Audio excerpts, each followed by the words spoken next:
Muito obrigada, Catarina, por ter aceitado participar no E se Falássemos da Europa. A Catarina Moeiro é responsável de projetos no chamado Grupo de Coimbra. Trabalha aqui em Bruxelas e eu começaria exatamente por lhe pedir para nos explicar o que é o Grupo de Coimbra, que é um grupo já com uma longa tradição na política educativa da União Europeia. Muito obrigada pela oportunidade e pelo convite de estarmos aqui presentes. O Coimbra Group é realmente uma instituição muito antiga, é uma das primeiras redes europeias a ser criada no âmbito do ensino superior. Nasceu em 85. Tem o nome de Coimbra Group, curiosamente, porque os primeiros membros fundadores foram ter a primeira reunião em Coimbra. Antes de Portugal aderir à União Europeia, porque só Exato. Entrou em 86, no dia 1 de janeiro de 86. E nessa reunião, como estavam em Coimbra, não sabiam que nome é que haviam de chamar à rede, acharam por bem chamar Grupo Coimbra. Bem. E pronto, e desde então têm promovido muitas iniciativas. A principal é promover a mobilidade entre estudantes, investigadores, professores dos Estados-membros, mas também influenciar a política europeia e fomentar a internacionalização, em traços gerais. Portanto, o Grupo de Coimbra é criado antes do próprio programa Erasmus. Sim, e conta-se que também já promovia a mobilidade, apesar de não ter um selo com o prestígio do programa Erasmus, mas promovia a mobilidade entre os Estados-membros, entre as universidades-membras. Aliás, eu esqueci de dizer, agora o grupo tem 40 universidades-membras de todos os países da Europa, de 22 dos países da Europa, não todos. E na altura foram os fundadores decidiram fazer algumas mobilidades e por isso já nessa altura se fomentava a mobilidade e se via os benefícios da mobilidade entre estudantes, investigadores e professores. Mas o Grupo de Coimbra congrega universidades de praticamente ou de todos os Estados-membros da União Europeia, mas tem a preocupação de ter cidades que no contexto europeu são cidades pequenas, cidades médias. Porquê que é essa escolha? Então, desde o início, as universidades membras são de cidades onde o desenvolvimento da universidade se fez por ela em si, não por ser baseada numa capital. Portanto, não teremos muitas universidades que estão baseadas em capitais europeias, estão baseadas em cidades de tamanho médio que beneficiaram do facto de terem uma universidade para crescerem e vice-versa também. As cidades também cresceram beneficiando da criação destas universidades e são todas muito antigas, muito tradicionais, multidisciplinares, tradicionais, mas sempre com uma ponta de inovação. São universidades de topo a nível europeu e mundial.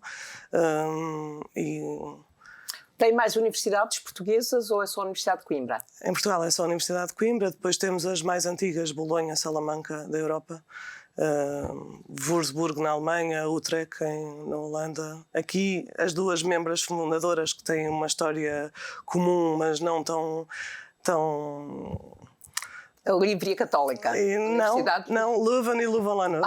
Leuven e Louvain-la-Neuve. Duas fundadoras. Duas católicas, sim, mas em sempre. Que já foram só uma, mas que agora cooperam juntas por o mesmo objetivo. Esse tipo de grupos, aqui em Bruxelas, se bem conheço a tradição, são grupos que se instalam aqui em Bruxelas no sentido de procurar influenciar as políticas europeias. Neste caso, procurar influenciar as políticas ao nível do ensino superior, na medida em que depois são as universidades que vão ser as beneficiárias. Portanto, não ficam nos seus países à espera que as políticas chegam, mas procuram também influenciar as políticas. A Catarina já está neste grupo de Coimbra há algum tempo. Como é que vê essa capacidade do grupo de influenciar as políticas europeias? Já nos disse, no caso, teve alguma influência na própria criação do programa Erasmus, mas desde aí, como é que sente a capacidade de influenciar as políticas europeias? As redes que são baseadas aqui em Bruxelas são, julgo eu, muito importantes porque as instituições europeias... Estou com alguma dificuldade na tradução de inglês para português, porque eu falo sempre em inglês no meu trabalho. Há muitos colegas com quem tenho falado aqui, não se preocupa. E influenciar as instituições europeias é importante estarmos aqui porque as instituições europeias sabem que estes grupos tal como outros irmãos ou similares ao nosso, têm uma palavra a dizer. Nós consultamos os nossos membros são instituições de renome internacional, portanto a opinião deles conta para a Comissão, para o Parlamento, para as instituições que se ocupam do desenvolvimento da educação superior, e tentamos influenciar de várias maneiras. Escrevemos opinion papers, statements. Exato. Documentos que podem influenciar. E a Comissão ouve-vos. Ouve, e sentimos que o prestígio do Coimbra Group tem essa vantagem de ser ouvido, porque já criámos esta reputação há imenso tempo, desde há vários anos, e sabemos que somos ouvidos. Nem sempre as nossas reivindicações, obviamente, são escutadas, mas pelo menos emitimos esse parecer, essa opinião que é ouvida. Mas essa questão é muito interessante, porque nós, quando falamos na questão da participação dos cidadãos no processo de construção europeia, há sempre a ideia de que os cidadãos estão longe das políticas. Porque esta forma, esta preocupação que a Comissão Europeia tem de ouvir as pessoas, ouvir os atores apropriados para as políticas apropriadas, estamos a falar das políticas de ensino superior, ouve as instituições de ensino superior, e, portanto, muitas vezes os cidadãos não têm esta dimensão. E, de facto, na construção das políticas europeias, esta preocupação existe sempre. Mas eu gostava ainda de voltar ao programa Erasmus. Ou seja, a criação do programa Erasmus disse que o Grupo de Coimbra tem também como objetivo fomentar a cooperação entre as universidades, promover a mobilidade de estudantes, mobilidade de professores, investigadores, e isso o programa Erasmus faz hoje. Portanto, de que forma é que, existindo o programa Erasmus, essa ideia de promover a cooperação e a mobilidade foi incentivada e, de certa forma, foi aperfeiçoada, porque vocês já têm aí a resposta àquilo que pretendiam? Sim, o Grupo Coimbra tem 12 grupos de trabalho temáticos em diferentes áreas, algumas muito específicas, outras geográficas. Temos um grupo da América Latina, por exemplo, mas outro em Ciências da Vida. Mas temos um especificamente que se ocupa de Erasmus a 100%, que é académica, mobilidade académica e intercâmbio, e que é formado por uma quantidade enorme de gente. Todos os nossos membros têm representação nesse grupo. São pessoas que trabalham nas relações internacionais das universidades. São elas que se ocupam diretamente de Erasmus, são elas que fazem os acordos de parceria, os acordos de equivalência para os estudantes, e são elas que sentem na pele as políticas europeias sobre o Erasmus. E são elas que têm uma palavra a dizer. E esse grupo, além de discutir boas práticas, porque há universidades de diferentes graus que têm diferentes práticas e que podem ajudar as outras a progredir ou a fazer partilhar boas experiências na prática. Sim, também fazem programa. Utilizando a plataforma do Erasmus, também fazemos intercâmbio entre as nossas universidades. Portanto, temos Mas nós conhecemos muito bem todos a Declaração de Bolonha. E a Declaração de Bolonha influenciou o próprio funcionamento do sistema de ensino superior nos diferentes países da União Europeia e não só. E inclusivamente introduziu algum equilíbrio no que diz respeito à duração dos diferentes diplomas, que havia uma situação muito diversificada, ajudou ao processo de equivalências. Eu ainda me lembro que em 2000, no final da década de 90, a expressão equivalência era uma expressão tabu. Os outros Estados-membros, a maioria dos Estados-membros, não aceitavam sequer falar na questão da equivalência dos diplomas. Mas nós já todos ouvimos falar na Declaração de Bolonha, mas não ouvimos falar na Declaração de Poitiers. O que é a Declaração de Poitiers? A Declaração de Poitiers surgiu no seguimento daquilo que eu disse acerca da relação da universidade com a cidade. Portanto, nós, como as universidades do Coimbra Group são de tamanho médio pequeno, e são como Coimbra, Pádua, várias outras que não são capitais, sabemos que esta relação entre a cidade e a universidade tem que ser próxima e tem que haver benefício de ambas as partes. Portanto, temos uma declaração de Poitiers que está disponível no nosso site e que promove a ligação entre entre a cidade e a universidade, quer promover, por exemplo, iniciativas que visem à instalação de empresas na cidade, que visem à criação de novos empregos, para que as pessoas que estão em Coimbra a estudar não tenham que ir embora a seguir porque não encontram emprego na cidade. E essa dinâmica entre a cidade e a universidade é importante. E também queremos, nesse sentido, integrar os estudantes internacionais na vida da cidade, fazer ações de voluntariado, ações sociais. Esse triângulo universidade, estudantes e cidade é o que promove essa Sabe que há uns anos estive numa sessão do programa Erasmus, organizada na Universidade de Coimbra, com a Escola de Hotelaria, era uma colaboração com a Escola de Hotelaria, e foi uma iniciativa muito interessante que terminou com o almoço com todos os alunos do Erasmus, portanto era uma sessão com todos os alunos estrangeiros em Coimbra, e terminou com um almoço em que nós tínhamos pratos dos 28, na altura 28, Estados-membros da União Europeia, porque cada grupo de alunos produziu um prato que é um prato do seu país. E foi uma iniciativa muito interessante, que de facto mostra isso, mostra a ligação e a integração entre a cidade, os estudantes e a universidade. E a Universidade de Coimbra tem beneficiado da existência deste grupo de Coimbra? Tem. Eu sou suspeita para falar porque eu, antes de vir para o Grupo Coimbra, trabalhava na Universidade de Coimbra. Vem da Universidade de Coimbra. E nasci em Coimbra, estudei em Coimbra, portanto, tem beneficiado, sim.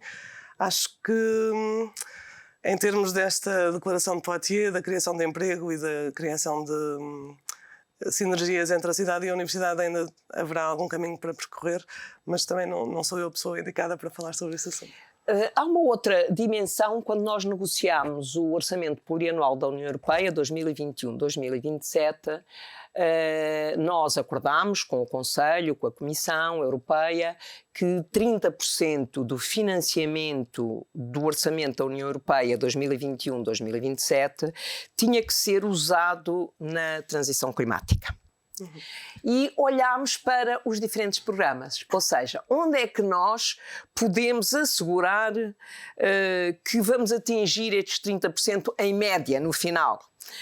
E quando passámos pelo programa Erasmus, pensámos, não, este não contribui nada para a transição climática, antes pelo contrário, porque tem as viagens de avião, tem a deslocação, a mobilidade, etc., que dificilmente contribui para as alterações climáticas. Evidentemente, eu acho que isto é uma análise redutora, porque há outras dimensões do programa Erasmus que podem contribuir para as alterações climáticas, e sei que hoje essa é uma preocupação grande vossa.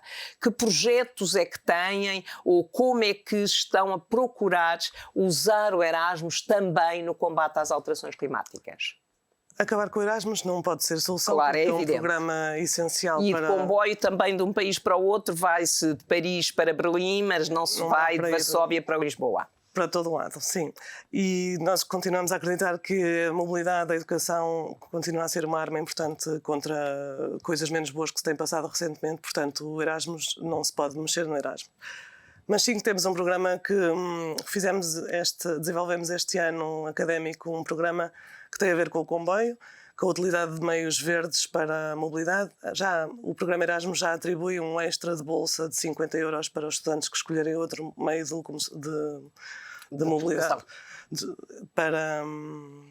de um país para o outro. Mas isso só funciona, apesar de nós termos boas práticas de um estudante que veio de Uppsala, na Suécia, até a Granada, em Espanha, de comboio, e ganhou esses tais 50 €, não acredito que alguém seja capaz de passar 2 dias de viagem assim de ânimo leve, a não ser que vá de férias e que goste mesmo de andar de comboio. Portanto, mas este programa que nós fizemos promovia o uso do passe Interrail, com a companhia que o desenvolve e que vai ser amanhã apresentado, um dia destes apresentado no Parlamento, os resultados. É um projeto piloto em que se ofereciam esta deslocação com um desconto significativo e promovemos esta iniciativa para os estudantes Erasmus apenas das nossas universidades, só para ver como é que funcionava, e envolvemos também os estudantes, as associações de estudantes europeias, para a promoção do programa, que tivemos um feedback muito positivo. Tivemos depois fizemos um inquérito aos utilizadores e não utilizadores,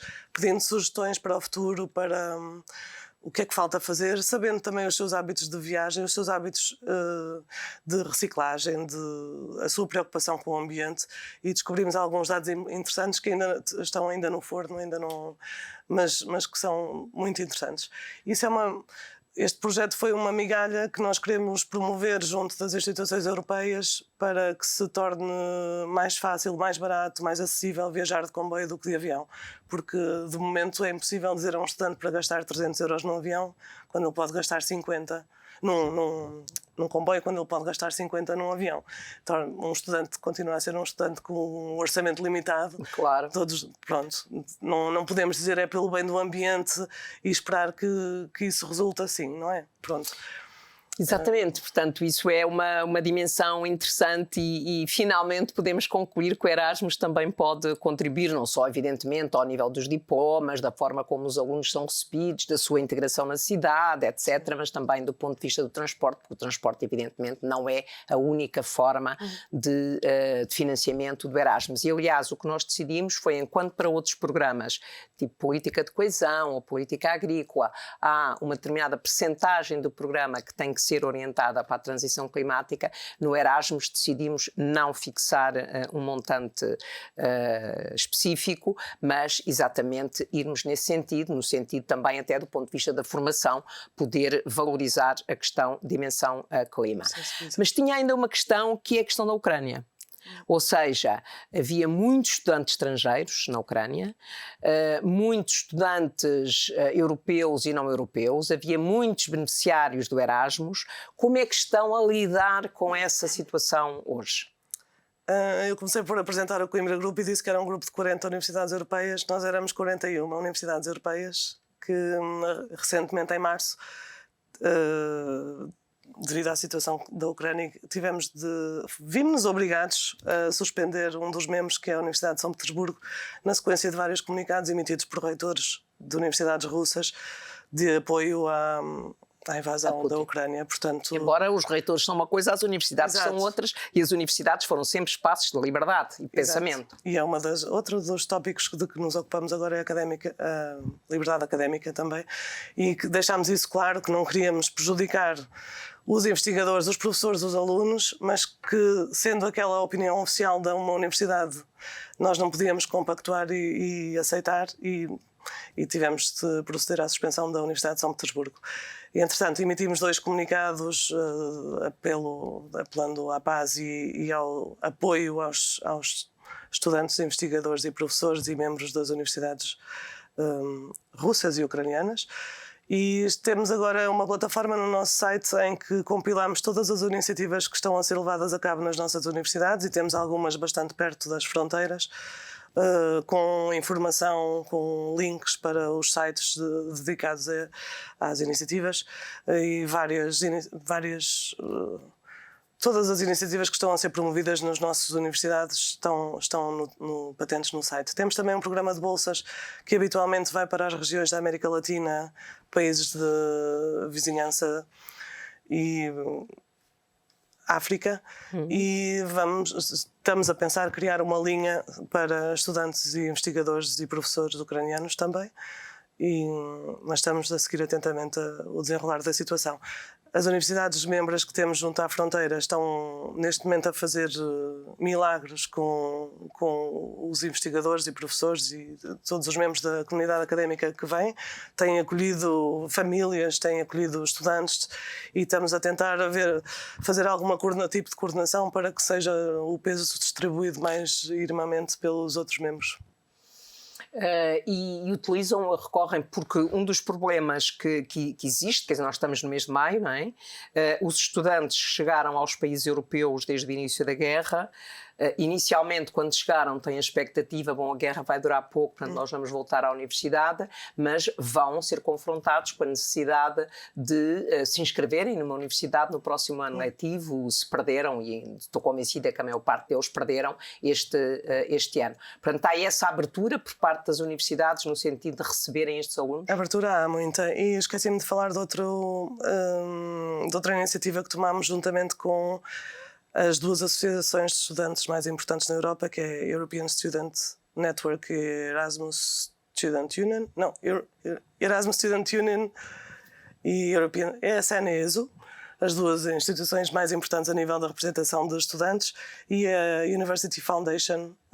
Juntámos-nos os 4 e fizemos um documento que entregámos à Comissão, em que solicitamos que seja aberto sejam tomadas novas medidas no programa Erasmus para prestar apoio específico para os ucranianos, porque daí vai tudo o resto. Tem a ver também com vistos, tem a ver com burocracias que podem ser ultrapassadas mais facilmente. Embora, apesar de tudo, essa situação, com a ativação da diretiva da integração, tenha sido ultrapassada. Essa carta fico muito satisfeita de ouvir que essa carta existe, porque eu própria tive há cerca de um mês, talvez, uma reunião com a Comissária Europeia, responsável por essa área, no sentido de sensibilizar para a necessidade do Erasmus, do programa Erasmus, não só agora dar um apoio especial aos estudantes ucranianos nestas circunstâncias, mas também criar para sempre uma cota no programa Erasmus que seja destinada a refugiados.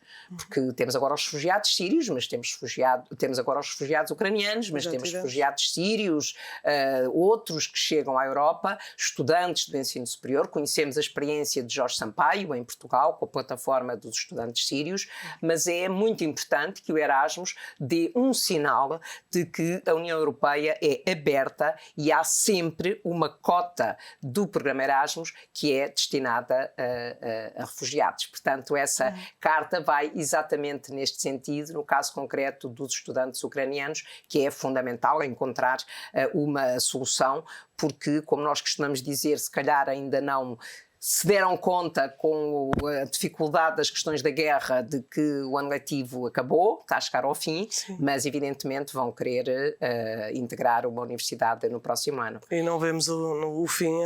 E não vemos o fim, portanto, exatamente. É bem possível. Muito obrigada pela sua participação E se falássemos da Europa, hoje falámos de educação, falámos de ensino superior, falámos do Grupo de Coimbra e do papel que teve e tem na promoção e na melhoria da mobilidade e da cooperação entre universidades, com uma dimensão adicional, que é a integração dessas pessoas nas comunidades onde fazem o seu programa Erasmus ou o seu programa de mobilidade. Muito obrigada. Obrigada.